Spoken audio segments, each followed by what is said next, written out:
Here today with Leigh Dundas. Thank you very much for being here, and I'm excited about your new endeavor. Can you tell me a little bit about it? Yeah, thanks so much for having me on like virtually no notice, Michael. And good to see you again after 2 years since the last time I was in Coeur d'Alene. I am just so excited. I can hardly see straight. As I mentioned off camera a second ago, I had a Christian university who reached out to me recently, and they were like, "We really want you to teach a course," and I'm like, okay, well, I kind of always wanted to be a college professor, among other things. What about? And they're like, yeah, we don't know. What are you feeling? And I'm like, I'm feeling like our youth are being brainwashed by the left. And I am feeling like the left is doing a darn fine job of using neuroscience and what we know about psychology and sociology to do the brainwashing.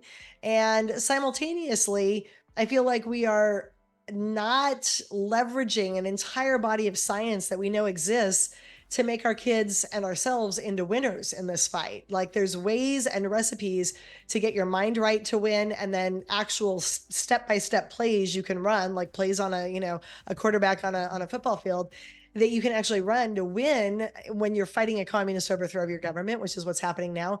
And we're missing all of that. And our kids are falling prey to the Kool-Aid, and we're doing ourselves no favors. And this is a war we can easily win, but not at the rate we're going. So, what say you? I teach a course on that. And the couple who owns the university out here is originally from Korea. So, they were like totally tracking, and they're like, absolutely. We're going to call it a Psychology 101 course. All of our kids who are signed up in our college are like an online college. So, you can take the class from anywhere, and they can just take it, and it'll give them whatever 4 units of a Psych 101 course. So, you can check off your humanities requirement on your GEs. And they're also like, I don't know if you know, but we're set up to do dual credit for high school kids who are in private Christian schools or homeschoolers that need credit and college credit. So when they, graduate in 2 years and then they go to UC Davis or UCLA or Harvard, then we can get them the college credit too. It transfers over. And I said, well, that's great. Let's do it. So they titled the course, I should say, The Psychology of the Winner. And we made an awesome little 2 minute trailer that a friend of mine did. And that's what we're going to talk about. It starts May 18th. And it goes through June 15th, but you can take it asynchronously. So if you don't have time on Saturday to take it live when I'm talking, you can catch it on Tuesday night or whatever. And people everywhere can take it. If you don't need course credit, it's a lot cheaper. I think it's $290 if you need course credit, which is about the price of a normal homeschool class for a homeschooling mom or a college course. But if you don't need the actual credit, you can just take it for 99 bucks and audit the course and get the data and go and run with it. So that's what we're going to be jumping into. And I'm super excited. People can register at my website. If you don't know my name, my mother made it extra hard. It is Leigh Dundas, and Leigh is spelled with 5 letters, Leighdundas, leighdundas.com. They go to the education tab. They can hear more about it, read more about it, sign up there. But I encourage you to sign up because this used to be something that would be a luxury or a nice to have. And with the political agenda the way it is, and the fact that we came this close to Warsaw ghettos in America a couple of years ago with the passports, this is no longer a nice to have. This is a need to have. It could actually be the difference between knowing the data to keep your family safe and fight down tyranny in your part of the world or not. So, yeah, Well, first of all, I want to say I want to take that course, number one. So please. I'm excited. Number two, I happen to have read Abigail Schreier's new book about bad therapy. I don't know if you've read that book, but I highly recommend it. I saw her on Joe Rogan's show, and it was talking about the ways in which we are giving children all this needless therapy. They're all being told that there are victims, and whether that's being consciously drilled into them or subconsciously, that's what they come to believe. That is the new generation of children that we are raising. Yeah. And see it especially in the public schools, where apparently now almost every kid has a school counselor or someone else is monitoring them. They're being surveilled, their data is being swept up. And so, my question to you, because the name of your course is about being a winner, and Yeah. obviously they're promoting this idea you're a victim. How do we get children, especially, to throw off that wrong mentality about being a victim and then go more towards being a winner? Well, I think the key is to start as young as you can. I mean, you can unbrainwash people, but that's a much harder row to hoe than if you just get there first and give them the correct data early on. The other thing is people don't want to hear things from their parents. And I say this as I think a fairly good parent who has a daughter who's 19 years old, but we all know what it's like to be a kid. It's easier if it's coming from somebody else. So again, if you can register your kid in a course, I mean, I remember I'm a pianist, I know how to swim. And my daughter, when she was 2 years old, refused to learn from me. I'd be like, honey, when you're going to go swim, like keep your little hands together so the water doesn't go through your fingers, like keep them cupped. And she's like, I know how to do it. You don't tell me what to do. And I'm like, oy vey. So finally, I'm like, I told my husband, I'm like, enough of this already. I'm putting her in a swim school. And this very cute old lady German woman who was named Miss Rosie got in the pool and she's like, now, little girl, you put your hand like this and you swim. And my daughter goes, okay, Miss Rosie. And she goes swimming off. And I'm like, dude, I said the exact same thing last week. Like, what the hey? So we know for a fact that people hear it better sometimes from people who aren't close to them. And it also helps if you don't go in the front door sometimes. So I'm not going to go tackle this head on. I've converted many a Democrat over the last 4 years to being a freedom fighter. And never once did I do it by talking politics. I started talking about sex slavery. And I said, oh, yeah, I bust brothels in Asia. And we have girls we rescue. And they say, no, I'm not unhappy to be here. And when you ask them why, they say, well, because my whole family has food on the table and they're not starving to death like they otherwise would be this year. And then you go to yourself, holy cow, how do you get so freaking poor that the only option on the table is to sell your child to a brothel so that all of your other kids can live?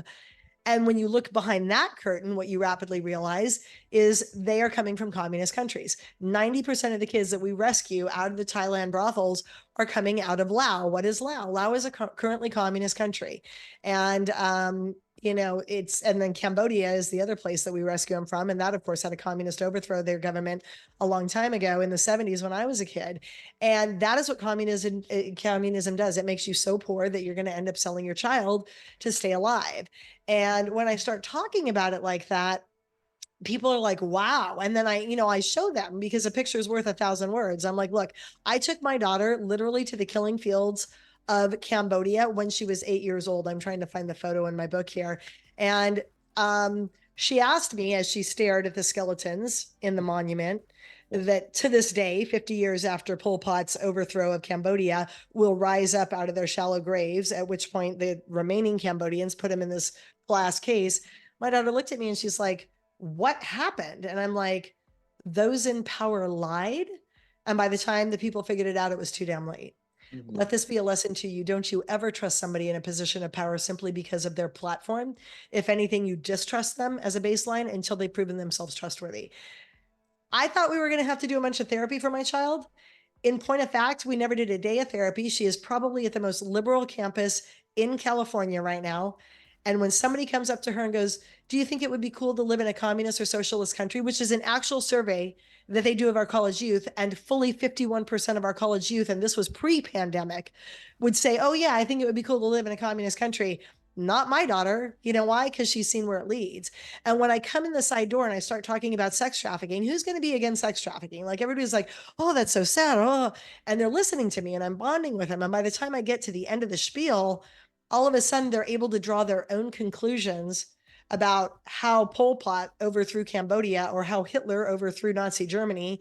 And they start seeing the writing on the wall in terms of the parallels to America. And at that point, you don't need to preach. You don't need to lecture.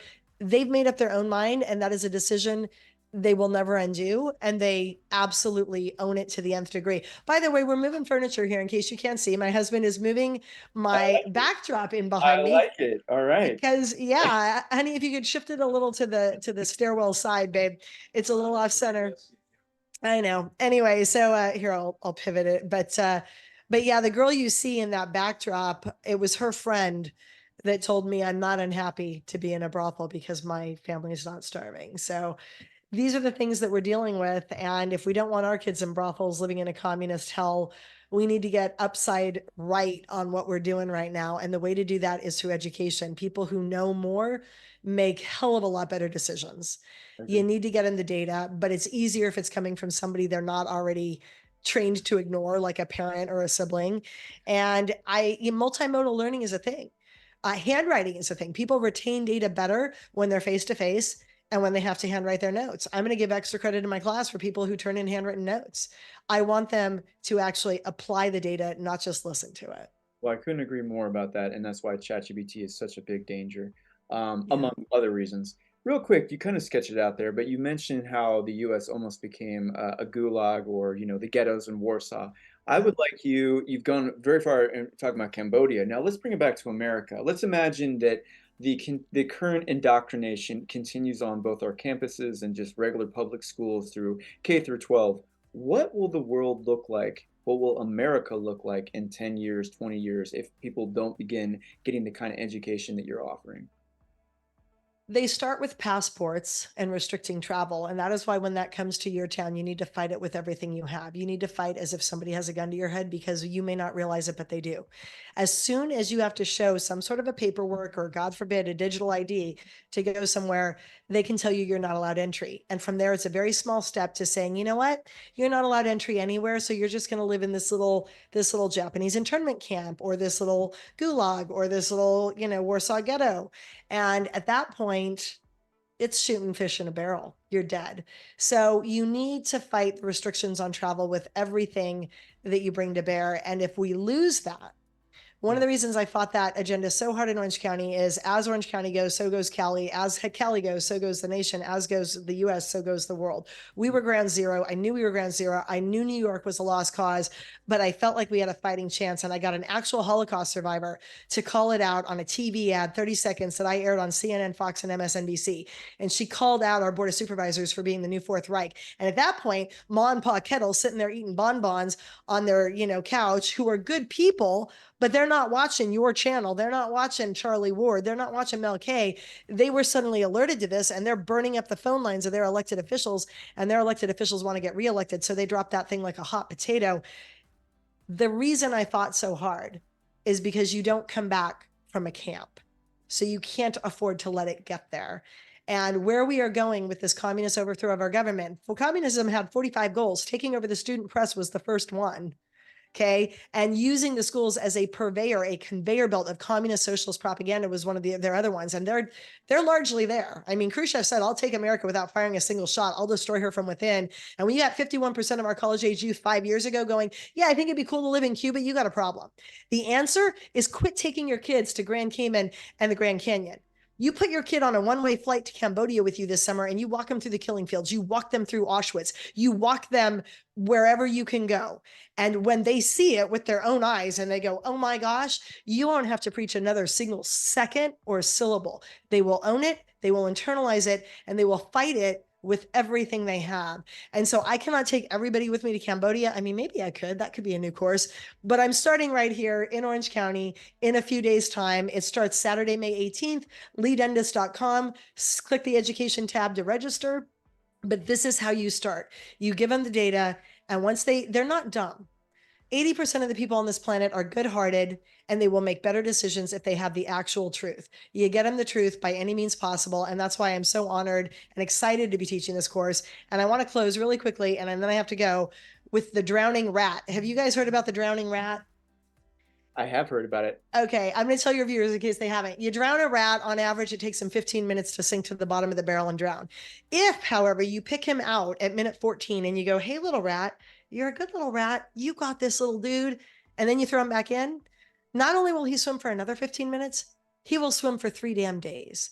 Such is the incredible power of the hope of rescue, of the hope of help. It can literally take a little rat brain and make it override its body for 36 hours in a row. You are no different than a rat. If anything, you are better than a rat. You have a bigger brain than a rat. There are all sorts of hacks. You feed your kid eggs for a year, they're 10 IQ points higher than the kids who didn't get eggs. You do Superman pose every day for 2 minutes, you lower your cortisol 40%, increase your testosterone 20%, and you have better outcomes and make better decisions that day. There are tons of unknown pieces of data, big and small, that we can teach ourselves and teach our kids. And with that, we will win this battle. But that is why I'm teaching this course. So join me, won't you? If you haven't already gone there, LeighDundas.com, and register at the education tab. And I cannot thank you enough, Michael, for having me on your show on literally zero notice. Absolutely. Well, I'll say it again. I want to take this course, so thank you very much, Leigh, and thank you what you're doing for our country and our kids. Thank you again for having me, and I'll catch you on the backside. Take care, guys. Thank you. Hey everyone, for those of you who don't know me, my name is Leigh Dundas. I am a human rights attorney. You know, the last 4 years have brought a ton of challenges that made parents and teenagers and kids and just people everywhere feel at a loss, overwhelmed, scared sometimes, just really not knowing what to do, a little bit powerless. But against that backdrop, we saw interesting individuals arise who were able to effectively combat the same challenges we were all facing to make their lives, their towns, their communities a bit safer for themselves, for their kids, for their workplaces. And that got me sort of looking at what makes one guy who has dealt the same hand rise above it and overcome it, whereas the guy sitting next to him just bows down to it, apathetically goes into agreement with it, and really becomes at the effect of the situation. What separates those two people, the psychology of the loser and the psychology of the winner? They did a study once where they gave 5-year-olds these stiff, uncooked pieces of spaghetti, one marshmallow, a little bit of Scotch tape, and said, go make the tallest structure you can. And wouldn't you know it, this group of 5-year-old kindergartners routinely was able to build a taller structure than a group of MBA students, a group of attorneys like myself, and a group of Fortune 500 CEOs. What do the 5-year-olds know that the adults in the room don't, right? Why is it that when you add one negative Nelly, one Susie Slacker personality to a small group scene, it will drop that small group's productivity by 40%? Why is it that when you put a rat in a barrel of water, he'll usually give up the ghost around minute 15? But if you rescue him right before he's about to sink to the bottom and you say, hey, you can do it, and then you throw him back into the drink, that rat will not just swim another 15 minutes, he'll swim for 3 days. What is it that separates people who lose from people who win? And how do we harness the energy and harness our brain power to make sure that we're in the group that wins? That is what this class is going to be about. That is what I am so excited to teach our kids, our teenagers, parents, grandparents, whoever you might be worldwide. It's going to be about 4.5, 5 hours, 4 Saturdays in a row during the month of May. You can come in person, you can come online, but whatever you do, make sure you come, because you are going to get a recipe for winning that is absolutely essential for your survival. I look forward to seeing you there. To sign up, go to leighDundas.com and click the Education tab.